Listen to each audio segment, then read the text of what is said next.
नमस्कार दोस्तों, स्वागत है आपका अपने चैनल स्टडी अड्डा में। तो दोस्तों, हम बात कर रहे हैं उत्तराखंड डीएलएड प्रवेश परीक्षा 2017 का ये पेपर जो है हम इसको सोल्व कर रहे हैं। और इसके जो पहले के जो पार्ट हैं वो हमने आपको पहले ही करा दिए हैं और उनकी मैंने एक प्लेलिस्ट बना रखी है। आप हमारे चैनल पर जाकर उस प्लेलिस्ट पर विजिट कर सकते हैं और साथ साथ में उसका जो लिंक है मैं डिस्क्रिप्शन बॉक्स में भी डाल दूंगा। अगर आपने और वीडियो नहीं देखी है तो वहाँ से जाकर उसको देख सकते हैं। ठीक है, तो देखो आज की ये जो वीडियो है इसमें हम रीजनिंग के जो आगे के हमारे क्वेश्चंस बचे थे उनको डिस्कस करने वाले हैं। और देखिए, रीजनिंग के ये जो क्वेश्चन हम आपको करा रहे हैं इसमें विद कंसेप्ट आपको समझा रहे हैं, यानी कि एक क्वेश्चन बता रहे हैं और उसका जो कंसेप्ट है कि किस बेस पर वो क्वेश्चन को हमें सोल्व करना है, उसी तरह के अगर और क्वेश्चन आ जाते हैं तो उनको हम कैसे सोल्व कर सकते हैं, ये मैं सारी की सारी चीज़ें यहाँ पर बता रहा हूँ। इसीलिए इन क्वेश्चन को कराने में थोड़ा टाइम भी ज़्यादा लग जा रहा है। ठीक है, तो हम स्टार्ट कर लेते हैं। तो देखो, इसके अंदर हमारा सबसे पहला ही क्वेश्चन आ जाता है कि ए बी का पुत्र है, बी और सी बहनें हैं, ई सी की माता है, यदि डी ई का पुत्र है तो निम्नलिखित में से कौन सा कथन सही है। तो देखिए, इसके लिए सबसे पहले आपको जो रिलेशन ट्री होता है वो आपको बनाना आना चाहिए। अगर रिलेशन ट्री आपसे नहीं बनाना आएगा तो आप इस तरह का क्वेश्चन नहीं सोल्व कर सकते हो। तो हम क्या करते हैं, सबसे पहले जो रिलेशन ट्री है उसको बना लेते हैं। अब देखो, रिलेशन ट्री में हमने क्या करना होता है, सबसे पहले मैं आपको मान लेता हूँ कि आप यहाँ पर हैं, हमने लिख दिया कि आप यू हैं। ठीक है, अगर आप प्लस हैं यानी कि मेल हैं तो आपने प्लस लिखना है और अगर आप फीमेल हैं तो माइनस लिखना है। इससे ऊपर हम देखेंगे, इससे ऊपर जो हमारी जो जनरेशन आएगी इससे ऊपर कौन होता है, हमारे माता पिता होते हैं। माता के लिए हम माइनस लिख देते हैं और साथ साथ में देखिए जो शादीशुदा लोग होते हैं उनके लिए हम ये डबल एरो वाला साइन लगाते हैं, यानी कि ये हमारी माता थी और ये हमारे पिता थे। पिता के लिए हम यहाँ प्लस लिख देंगे। ठीक हो गया। इसके ऊपर भी हम जा सकते हैं कि अगर इसके ऊपर हमारे दादा दादी हैं तो यहाँ पर भी उनको लिख सकते हैं। तो दादा दादी, साथ साथ में यहाँ पर नाना नानी, ठीक है, ये लोग भी यहाँ पर आ जाते हैं।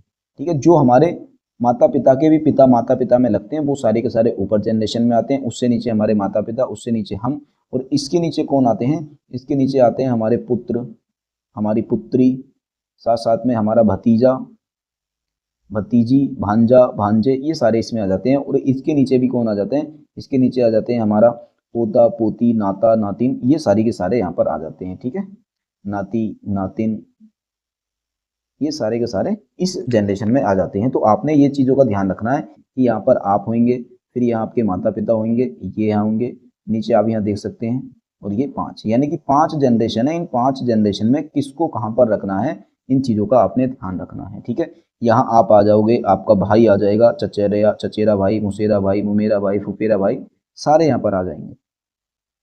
बाकी माता पिता वाली लाइन में आपके चाचा चाची, मामा, फूफा, बुआ, ये सारे के सारे यहाँ पर आ जाते हैं। ठीक है, तो ये सारे के सारे इस लाइन में आ जाते हैं। तो ये 5 लाइन है, आपको बस ध्यान रखना है कि किस लाइन में किसको रखना है। अब हम इस क्वेश्चन को सोल्व कर लेते हैं। जैसे यहाँ देखो, यहाँ क्या लिखा है, ए बी का पुत्र है, यानी कि ए पुत्र है। तो भाई ए कहाँ आएगा, तो हमने मान लिया कि भाई ए जो है वो यहाँ पर आया। ए क्या है, पुत्र है। तो ए क्या है, पुत्र है किसका, बी का। भाई बी का पुत्र है तो इसका मतलब बी आएगा इसके ऊपर, बी यहाँ पर आ जाएगा। फिर क्या है, बी और सी बहन है, यानी कि बी जो है वो सी की बहन है, तो ये बहन है, तो भाई ये भी माइनस है और ये भी माइनस है। ठीक है, फिर ई जो है वो सी की माता है। सी की माता, भाई सी की माता ऊपर आ जाएगी, कौन है, ये ई है, तो ई माता है तो ये भी माइनस में आ जाएगा। फिर यदि डी ई का पुत्र है, डी जो है वो ई का पुत्र है, भाई ये ई है और इसका पुत्र कहाँ आएगा, इस वाली लाइन में आएगा, और ये कौन है, डी है, ये क्या है, पुत्र है, तो प्लस है। तो निम्नलिखित में से कौन सा कथन सही है ये बताना है, यानी कि ये हमारा डायग्राम बन गया अच्छे से। तो डी ए का मामा है, तो डी कहाँ है, ये है, तो ये ए का मामा है, इसका ये बताना है क्या ये डी जो है वो मामा है ए का। तो यहाँ चेक करते हैं, ये इसकी कौन है, माँ है भाई ऊपर वाली जनरेशन में, ये इसकी मौसी हो जाएगी, और ये अगर हम देखेंगे तो ये मौसी का भाई है, यानी कि माता का भाई है, और माता का भाई क्या होता है, मामा ही कहलाता है। इसीलिए जो पहला कथन है बिल्कुल सही निकल कर आ रहा है कि ये क्या है, इसका मामा हो जाएगा, बिल्कुल सही है ये। ठीक है, तो इस तरह से हम इसको सोल्व कर लेंगे। तो अगला हमारा क्वेश्चन है कि 5 वर्ष पहले राजू और रानी की आयु का अनुपात 1:10 था, यानी कि अगर राजू की आयु 1 साल थी तो रानी की, यानी कि राजू की आयु अगर 1 साल थी तो रानी की आयु 10 साल थी। आज उनकी आयु का योग 32 वर्ष है, 10 वर्ष बाद उनकी आयु का अनुपात क्या होगा।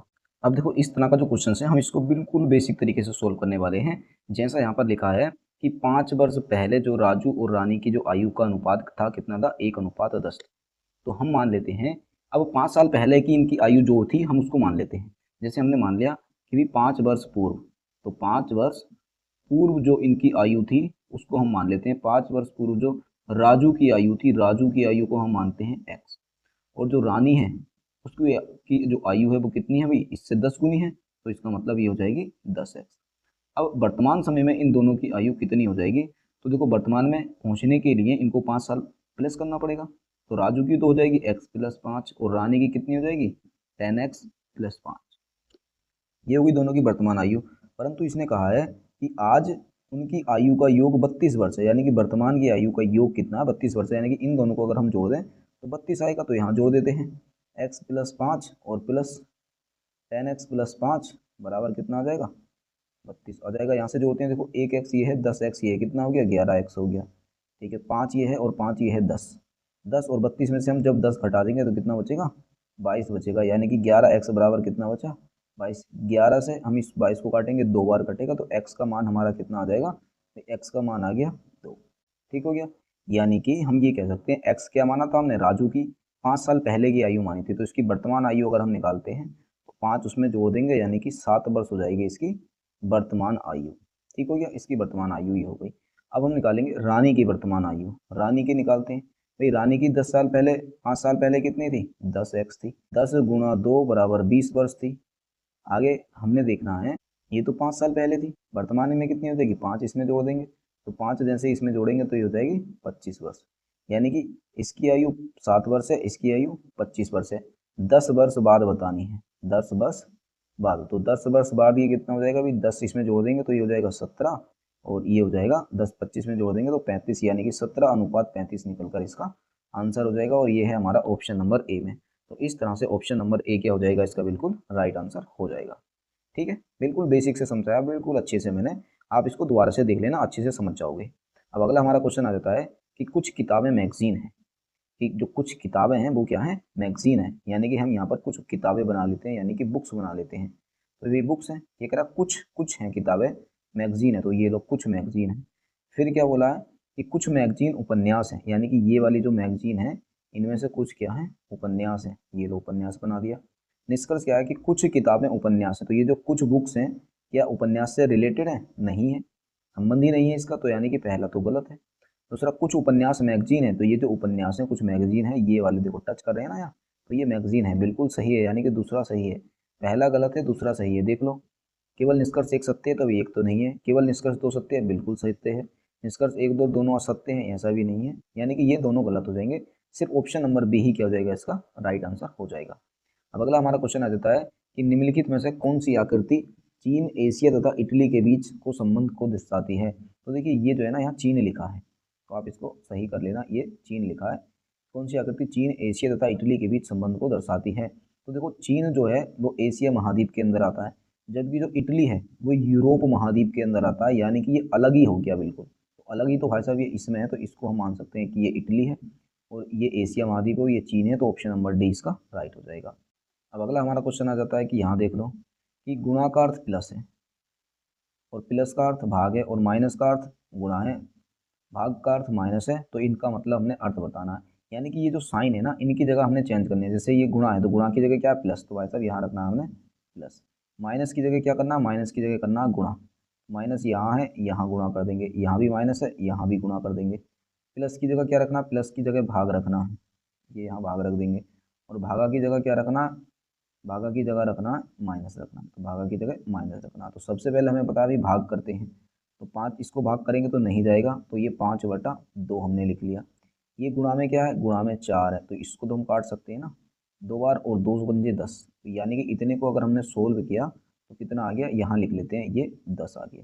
ठीक है, और इधर क्या बचा है, +6 बचा है, +6 बचा है। इधर क्या बचा है, -1 बचा है और गुणा में 1 बचा है, तो भाई गुणा में 1 करेंगे तो 1 ही आ जाएगा। ये हो गया 10 में से, अब 1 भी माइनस कर देंगे तो 9 बचेगा, और प्लस ये 6 है, और 9 और 6 कितना होता है 15 होता है, और ये है हमारा ऑप्शन नंबर सी में। तो इस तरह से इसका जो राइट आंसर हो जाएगा वो हो जाएगा ऑप्शन नंबर सी।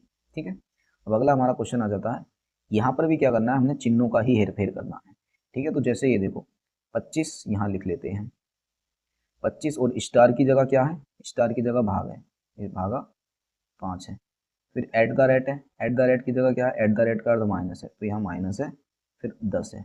स्लैश की जगह क्या है, स्लैश की जगह प्लस है 1 है, फिर माइनस है, माइनस की जगह क्या है, गुणा है, फिर 100 है और स्लैश की जगह क्या है, प्लस है और ये 5 है बराबर 100 है। इसको हमें सोल्व करना है। अब देखो 25 को हम 5 से डिवाइड करेंगे तो ये 5 आ जाएगा।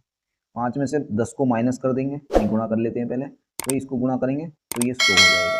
100 में इस 5 को भी जोड़ देंगे तो ये हो जाएगा हमारा 105 हो जाएगा। भाई 10 में से 5 को घटा देंगे यानी कि ये माइनस का 5 बचेगा और ये प्लस का 105 है।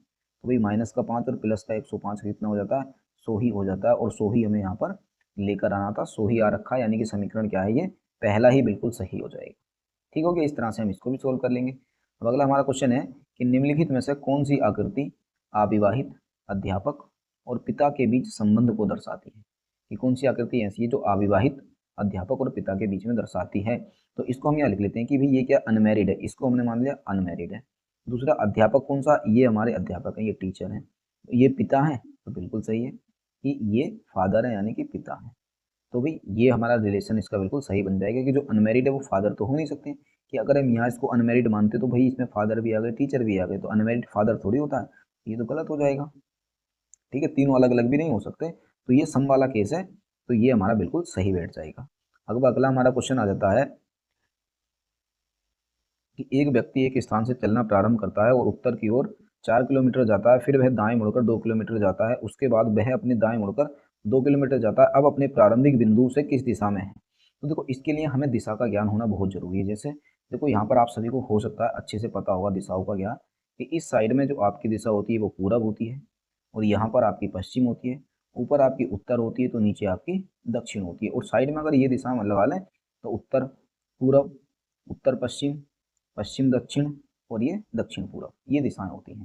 ठीक है, तो अब यहाँ से हम देख लेते हैं। ये कह रहा है एक व्यक्ति एक स्थान से चलना प्रारंभ करता है उत्तर की ओर 4 किलोमीटर। भाई उत्तर ऊपर है तो ऊपर की तरफ ये 4 किलोमीटर चलेगा, तो लो ऊपर की तरफ हमने चला दिया इसको 4 किलोमीटर। फिर बोला दाएं मुड़ेगा, तो दाएं देखा इसको इस साइड होगा, दाया दाया इस साइड होगा, बायां इस साइड होगा, तो दाएं मुड़ रहा है 2 किलोमीटर चलेगा, तो ये लो हमने चला दिया इसको दाएं मुड़कर 2 किलोमीटर चला दिया।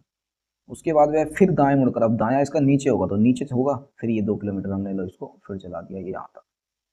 अब वह अपने प्रारंभिक बिंदु से किस स्थान पर, भाई यहाँ से था, यहाँ से था ना, अब ये यहाँ पर है यानी कि क्रॉस में है, ये ऐसे वाली दिशा है, और ये वाली जो दिशा अभी हमने ये बताई है ना, यही तो दिशा है ये देखो ये वाली दिशा और ये वाली दिशा यही तो आ गई, और ये कौन सी, उत्तर पूरब है, और उत्तर पूरब हमारा ऑप्शन नंबर ए में है, तो यही इसका क्या हो जाएगा, राइट आंसर हो जाएगा। बस इतना सिंपल क्वेश्चन है ये। अगला हमारा क्वेश्चन आ जाता है, देखो यहाँ पर लिखा है कि सोनिया अपने घर से 4 किलोमीटर पूरब की ओर जाती है। तो पूरब किधर है भाई, ऐसे है, ये लो इसको चला लो 4 किलोमीटर, ये चल गई 4 किलोमीटर पूरब की तरफ। फिर है, फिर वह अपने बाएं मुड़ती है। अब इसका बायां कितना होगा, ऊपर होगा, ऊपर कितनी चलती है, 6 किलोमीटर चलती है, तो इसको 6 किलोमीटर चला लो, ये लो ये लो, ये 6 किलोमीटर चल गई।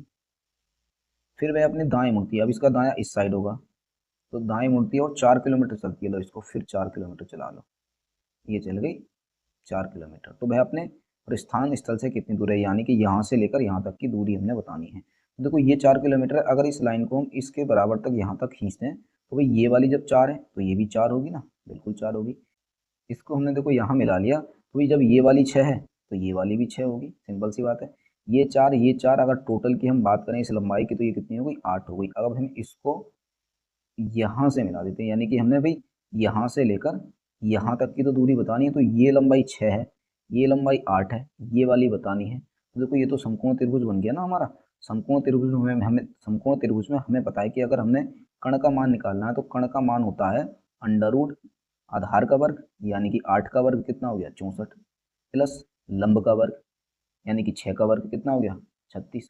दोनों को जोड़ देंगे तो हम अंडर रूट के अंदर कितना हो जाएगा 100 हो जाएगा, और 100 किसका वर्ग होता है, ये होता है 10 का, तो 10 क्या हो जाएगा इसका राइट आंसर निकल कर आ जाएगा, और ये है ऑप्शन नंबर ए में। तो इतना सिंपल क्वेश्चन है भाई साहब ये वाला भी। ठीक है, अब अगला हमारा सीधा क्वेश्चन आ जाता है कि यदि बीते कल से 2 दिन पहले शुक्रवार था, यानी कि बीता हुआ कल से 2 दिन पहले शुक्रवार था, तो आगामी कल के 1 दिन बाद कौन सा दिन होगा। देखो इसकी ट्रिक भी है, पर ट्रिक नहीं बताऊंगा, बिल्कुल बेसिक से मैं आपको बताऊंगा। जैसे यहाँ लिखा बीते हुए कल से 2 दिन पहले, तो बीता हुआ कल कब आएगा, ये मान लिया हमने, ये क्या है एक आज है, चलो ये तो रहा आज।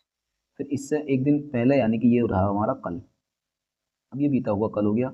इससे 2 दिन पहले यानी कि 1 दिन तो ये हो गया, और फिर 1 दिन ये हो गया। इस दिन क्या था, शुक्रवार था, तो ये शुक्रवार है। ठीक है, तेरा आगामी कल, भाई आगामी कल ये हो गया, ये आने वाला कल हो गया, यानी कि आगामी कल हो गया। कि एक दिन बाद, यानी कि इसका एक दिन ये हो गया, तो एक दिन बाद कौन सा दिन होगा, यानी कि ये दिन पूछा, ये कौन सा होगा। तो ये शुक्र है, ये शनि होगा, ये रवि होगा, ये सोम होगा, ये मंगल होगा, ये बुध होगा। सीधा बुध निकल कर आ गया और बुध है हमारा ऑप्शन नंबर डी में। तो यही क्या हो जाएगा, इसका राइट आंसर हो जाएगा। तो इतना बेसिक है भाई, इतना सिंपल तरीके से आपने करना है बिना किसी दिक्कत के। अगला क्वेश्चन आ जाता है कि लुप्त अंक ज्ञात कीजिए। तो यहाँ पर जो लुप्त अंक है उसे ज्ञात करना है। तो देखो मैंने बोला था ना, जहाँ पर भी अल्फाबेट आ जाते हैं तुरंत हमने क्या करना है, इनके नंबर लिख लेते हैं। जैसे डी 4 पे आता है, T20 हम खेलते हैं, N हमारा 14 पे आ जाता है, E हमारा 5 पे आता है, L हमारा 12 पे आ जाता है, और यहाँ पता नहीं है। अब देखो यहाँ से 24 कैसे आया होगा भाई, इन दोनों को जोड़ा, 4 और 20 को जोड़कर ही तो 24 आया।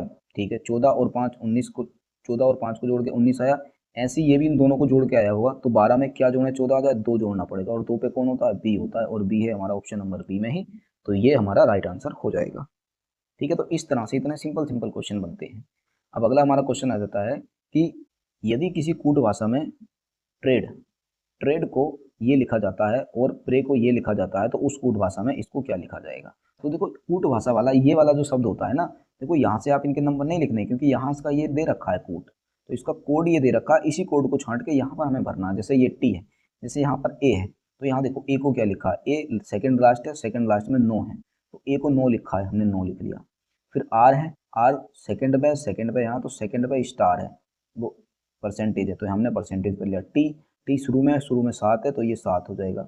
ई, ई बीच में है, ई क्या है, बीच में है, और बीच में क्या है, यहाँ पर हैज़ है, तो बीच में यहाँ पर हमने हैज़ लिख दिया। फिर आर, आर को अभी हमने परसेंटेज लिखा ही है। बाई कहाँ है, बाई हमारा यहाँ लास्ट में 8 है, तो ये हो गया 8, यानी कि इसका कोड ये निकल कर आ गया 9% 7। तो 9% नहीं है यहाँ, 9% नहीं है, 9% है पर हैज़ है पहले, 7 होना चाहिए था, ये नहीं है, तो यही बिल्कुल सही हो जाएगा। तो ऑप्शन नंबर सी क्या हो जाएगा, इसका राइट आंसर हो जाएगा। ठीक हो गया। अब अगला क्वेश्चन देख लेते हैं। अगला क्वेश्चन आ जाता है कि यदि रोज को ये लिखा जाए तो NOD को लिए क्या कोड होगा। तो यहाँ भी नंबर नहीं लिखने, यहाँ भी यहाँ से छांटने हैं। देखो यहाँ पर कितने अक्षर हैं, 1 2 3 4, यहाँ कितने हैं, 1 2 3 4 5 6 7 8। तो हम क्या करेंगे, दो दो का जोड़ा बना लेंगे। ये लो, 2 का जोड़ा 1, 2 का जोड़ा 2, 2 का जोड़ा 3, 2 का जोड़ा 4, यानी कि इसमें से ही आंसर निकलेगा। अभी देखो ये आर है, तो आर किसके बाद आता, तो आर किसके बाद आता, क्यू के बाद आता, QRS, यानी कि इनके बीच में आर है। इसका मतलब ये हम कह सकते हैं कि एक तो आर से पहले वाला लिखा, एक आर से बाद में लिखा है। यहाँ पर ओ है, तो ओ, एन के बाद ओ आता है, तो NOP, आर के बाद आता है ST, डी के बाद आता है EF, यानी कि इनसे एक पहले और एक बाद वाला दे रखा है। तो ऐसे ही हम यहाँ देख लेंगे, एन से पहले क्या आ जाता है भाई, एन से पहले एम आता है, एन के बाद ओ आता है, तो MO देख लो, MO इसमें नहीं है, MO इसमें नहीं है, MO इसमें है, MO नहीं, इसमें भी नहीं है, OM है, ये गलत हो जाएगा। तो बस पहले से ही हमारा आंसर निकल कर आ गया ऑप्शन नंबर बी। हम और भी देख सकते थे, तो और क्यों देखें जब हमारा एक सही आंसर निकल कर आ गया था। अब देखो ये वाला हमारा जो क्वेश्चन है, अच्छा क्वेश्चन है, इसको थोड़ा ध्यान से समझना है कि दी गई आकृति में कितने घन। तो हमें यहाँ पर घनों की संख्या बतानी है कि इस आकृति में जो घन दे रखे हैं आखिर वो घन हैं कितने। इस वाले में हमने क्या करते हैं, देखो घनों की संख्या गिनने के लिए हम क्या करते हैं, जब इस तरह से देखो यहाँ से भी लाइन बननी है, यहाँ से भी एक लाइन बननी है, तो यहाँ से लाइन देख लो कितने की है, 1 2 3 4, 4 है ना ये। तो हमने क्या लिखना, पहली लाइन है तो 4 गुणा 1, नीचे से चलना, लंबी लाइन से चलना है, यहाँ कितना 1 2 3, और लाइन कौन सी है ऐसे गिनेंगे तो 1 2 3 4, लाइन है दूसरी, और 1 2 3 है, ये हो जाएगा 3 गुणा 2। यहाँ से देखते हैं 3 तीसरी लाइन में, तो 1 2, यानी कि 2 गुणा 3। यहाँ से देखेंगे 4, 4 में कितना, एक ही है, 1 गुणा 4, इस तरह से हो जाएगा। ये 4, ये 6, ये भी 6, और ये 4, इनको जोड़ लो, 6 4 10, 6 4 10, और 10 10 कितने हो गए, 20 हो गए। तो इसमें जो घनों की संख्या हो जाएगी वो कितनी हो जाएगी, 20 हो जाएगी। ये ऑप्शन नंबर डी में है। ठीक है, तो इतना सिंपल क्वेश्चन है ये, हमने ये जैसे तरीका बताया इसी तरीके से आपने घनों की संख्या को गिन लेना है। अगला हमारा क्वेश्चन है कि एक पासे की 4 स्थितियां दी गई हैं, 2 अंक वाली सतह के विपरीत सतह पर कौन सी संख्या होगी।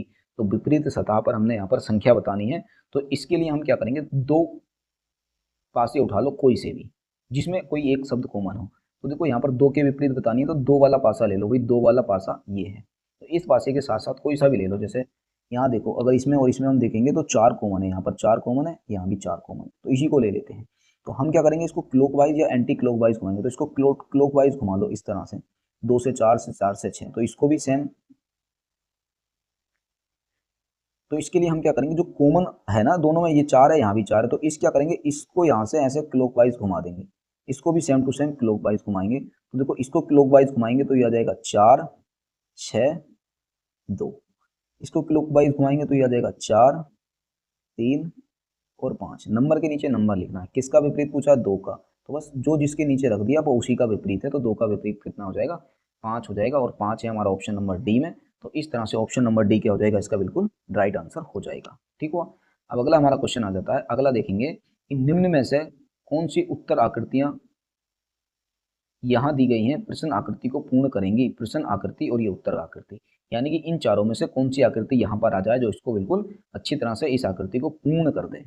तो जब हम इसको देखेंगे, देखो इस तरह में तो कुछ, इस तरह के क्वेश्चन में तो कुछ भी नहीं होता, आप सीधा उठाकर देखेंगे तो जो ऑप्शन नंबर बी है बिल्कुल यहाँ बिल्कुल फिट बैठ जा रहा है। ठीक है, तो ऑप्शन नंबर बी इसका राइट हो जाएगा। अब अगला हमारा क्वेश्चन है कि निम्न में से कौन सी उत्तर आकृति में प्रश्न आकृति निहित है। तो प्रश्न आकृति यानी कि ये वाली जो आकृति है, ये बताना है कि इनमें से किसके अंदर निहित है। तो इसको अगर आप अच्छे से देखोगे तो ये जो आकृति आपकी निहित हो जाएगी, ये हो जाएगी ऑप्शन नंबर बी के अंदर। ठीक है, तो ये तो आपको ही देखना पड़ेगा कि ये कहाँ पर निहित है। तो जब ये जो आकृति है ना, आपको ये वाली जो आकृति है, इसको अगर आप थोड़ा सा घुमा कर देखेंगे ना, तो यहाँ पर आपको देखने को मिल जाएगी। ठीक है, इस तरीके से ऐसे रोटेट करके इसको घुमाओगे तो ये आकृति आपको बिल्कुल साफ स्पष्ट नजर दिखाई दे जाएगी। ठीक हो गया। अब अगला हमारा क्वेश्चन आ जाता है कि दी गई प्रश्न आकृति को मोड़कर एक घन बनाने पर निम्न 4 चित्रों यानी कि घनों में से कौन सा उसका सही चित्र है। तो यहाँ पर हमने बिल्कुल सही बताना है कि कौन सा इनसे सही चित्र बन सकता है। तो देखो इसके लिए हमने क्या करना है, सबसे पहले विपरीत अंक निकाल लेते हैं हम इसके भी। तो देखो इस वाले चित्र में क्या होता है, जब हम विपरीत अंक निकालते हैं तो यहाँ पहले से लेकर एक छोड़ के उसका विपरीत होता है।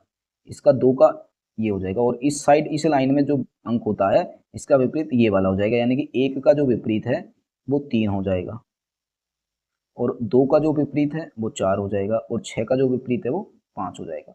और पासे का ये नियम होता है, कभी भी जो विपरीत अंक होते हैं एक पासे पर एक सामने नहीं आते हैं। ठीक है, एक पासे पर नहीं आते हैं, तो अब यहाँ से हमने देखना है कि कौन सा जो घन है वो बनाया जा सकता है। तो देखो यहाँ पर 1 3 2 4, तो 2 और 4 एक साथ आ गए तो ये पासा बनाना संभव है ही नहीं। दूसरा यहाँ देखते हैं, तो यहाँ देखेंगे 6 2 और 2 5, 6 5, देखो 6 और 5 विपरीत हैं, और 6 और 5 यहाँ पर आ गए तो ये पासा भी संभव है नहीं। दूसरा देखते हैं हम, 1 3 नहीं है, 2 4 नहीं है, 6 5 नहीं है, यानी कि ये पासा पॉसिबल है।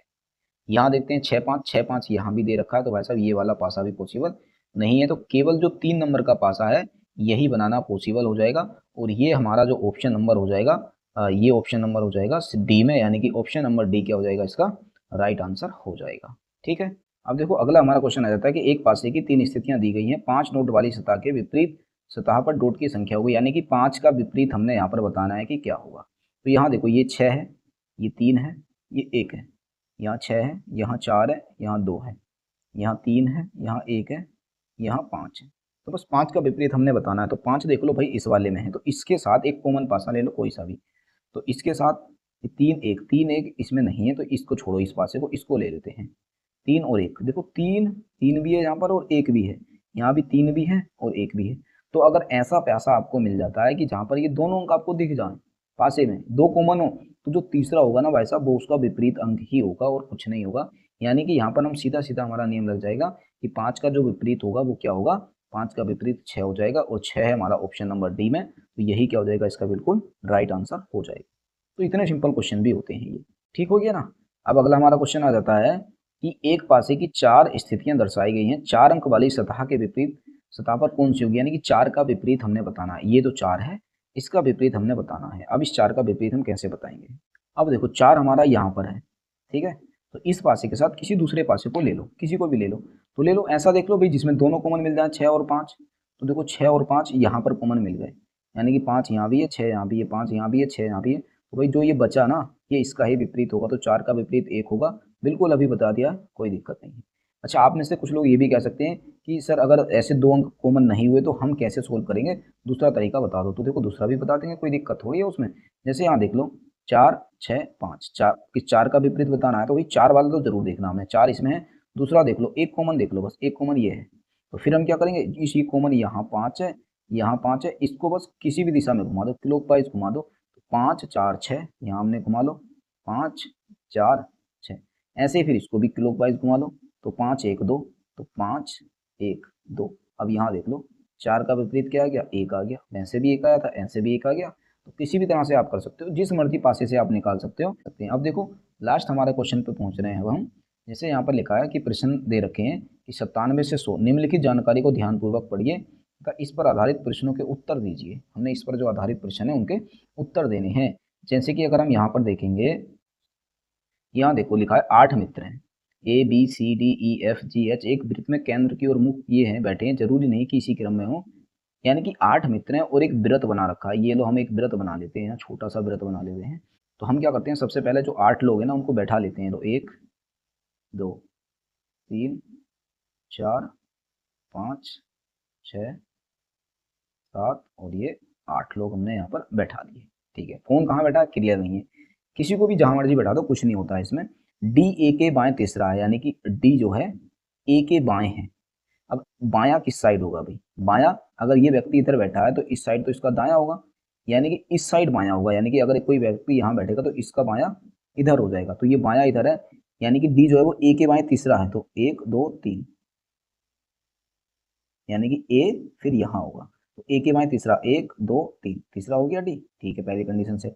ई ए के तुरंत दाएं बैठा है, तो ई है वो ए के तुरंत दाएं, दायां इसका इधर होगा और ये आ गया ई। तो ई था जो वो ए के तुरंत दाएं बैठा था। ठीक हो गया। अब आगे लिखा है कि जो बी है वो डी के बाएं तीसरा है। बायां देखना, तो देखो इसका जो बायां होगा वो इस साइड होगा और बाएं तीसरा है, तो यानी कि 1 2 और तीसरा, तीसरा क्या है ये बी है, तो बी के बाएं बी तीसरा हो गया। जी बी के दाएं दूसरा है, जो जी है वो बी के दाएं, बी का दायां किधर होगा भाई, इधर होगा। बी के दाएं दूसरा है, यानी कि पहला यहाँ कुछ और होगा, दूसरा क्या हो जाएगा यहाँ जी आ जाएगी। ये लो बैठ गए। अगला है सी बी के निकटतम पड़ोसी है, जो सी है वो बी का निकटतम पड़ोसी है। देखो बी का निकटतम पड़ोसी इधर तो कोई खाली जगह है नहीं, तो इधर ही बची है, तो भाई साहब यहाँ सी आ जाएगा। ठीक हो गया। अब बचा कौन सा, देखो एक जगह खाली, दो जगह बची है अभी यहाँ, तो दूसरा और देखते हैं। सी एच के बाएं तीसरा है, तो सी जो है वो एच के बाएं, तो एच किधर है भाई, सी या एच, सी है, देख लो सी है, बायां इसका किधर होगा, तो अंदर दिख रहा है ना ये, तो बायां होगा इसका इस साइड में, इस साइड में तीसरा, तो 1 2 तीसरा, तीसरा ये आ गया, यहाँ क्या हो जाएगा एच आ जाएगा। तो बचा कौन सा भी हमारा, A B C D E F, F बचा, तो ये एफ आ गया, फिर एफ यहाँ बैठेगा। अब पूछा क्या है, अब जो क्वेश्चन पूछे हैं वो बताने हैं हमने कि निम्न में से कौन एफ और डी के एकदम मध्य बैठा है। तो एफ और डी, एफ और डी, एफ और डी के मध्य कौन सा है, एच बैठा है, और एच है हमारा ऑप्शन नंबर सी में। तो ऑप्शन नंबर सी क्या हो जाएगा इसका बिल्कुल राइट आंसर हो जाएगा। ठीक है, एच के बाएं दूसरा कौन है, एच किधर है ये, इसका बायां किधर होगा भाई, इस साइड होगा। एच के बाएं दूसरा, तो पहला तो ये है, दूसरा जी है, तो दूसरा जी है, और जी है कहाँ नहीं है, तो इनमें से कोई नहीं।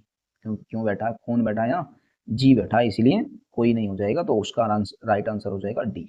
अगला है कि निम्न में से कौन जी का निकटतम पड़ोसी है। तो जी का पड़ोसी, जी जी है, जी का पड़ोसी डी और सी है, डी और सी है, डी और सी हमारा ऑप्शन नंबर सी में है, तो ये इसका राइट आंसर हो गया। अगला हम देख लेते हैं, निम्न में से कौन ए के दाएं तीसरा है, ए के दाएं, ए किधर है ये है, इसका दायां किधर होगा भाई, अंदर को देख रहे हैं तो दाया इधर होगा, कौन सा तीसरा, तो 1 2 तीसरा सी होगा, तो सी इस वाले का राइट आंसर हो जाएगा। ठीक है, अब थोड़ा इसको ऊपर करके देख लेते हैं, तो जैसे ही हम ऊपर करके देखेंगे तो ये आ गया हमारा तीसरा, ये निकल कर आ गया। ठीक हो गया। अगला आप क्वेश्चन देख लेते हैं। देखो हाँ, ये जो रीजनिंग के क्वेश्चन है हमारे 100 के 100 अब कंप्लीट हो गए। अब ये मैथ के क्वेश्चन है, मैथ के क्वेश्चन हम अगले वीडियो में डिस्कस करेंगे। तो देखो जो रीजनिंग के क्वेश्चन थे, वीडियो हमारी लंबी जरूर हो गई पर हमने बेसिक से बिल्कुल अच्छे से आपको समझाया, सिर्फ आंसर नहीं बताए हैं यहाँ पर, तो टाइम जरूर लगा, परंतु उम्मीद है इसका जो भी कंसेप्ट था, सारा का सारा कंसेप्ट आपको अच्छे से समझ में आ गया होगा। और इसी तरह के जो क्वेश्चन जब आपके एग्जाम में आएंगे आप अच्छे से उनको बना भी लेंगे। और हाँ, आपको लगता है कि अब आप इनको अच्छे से बना सकते हैं तो कमेंट बॉक्स में बताना नहीं भूलना। और अगर वीडियो आपको अच्छी लगी हो तो वीडियो को लाइक कर देना। आपके जितने भी साथी हैं जो डीएलएड एग्जाम की तैयारी कर रहे हैं, इस वीडियो को उन तक शेयर कर देना। और अगर आप चैनल पर नए हैं तो चैनल को सब्सक्राइब कर लेना। तो मिलेंगे हम बहुत ही जल्द अगली वीडियो में, तब तक के लिए बेस्ट ऑफ लक।